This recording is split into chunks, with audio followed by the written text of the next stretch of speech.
When you want to create an assembly from mesh operations, you have to put your mesh operations into a deform folder.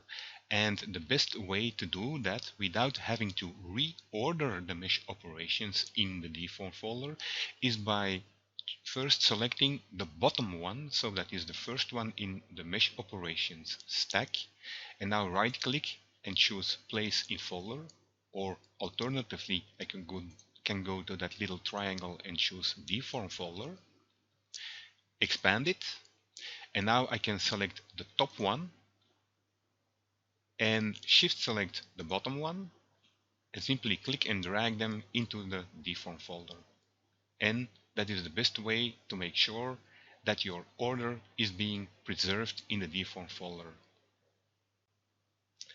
If I Ctrl Z to undo, and for instance select my top one and shift select my bottom one, and now choose place in folder, you see that my mesh operation list has changed. If I expand my deform folder, you see that I have first my polygon bevel and then my merge meshes.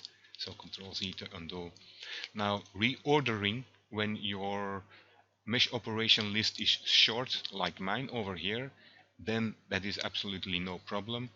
When you create your deform folder, you simply drag a couple of mesh operations around and everything is okay.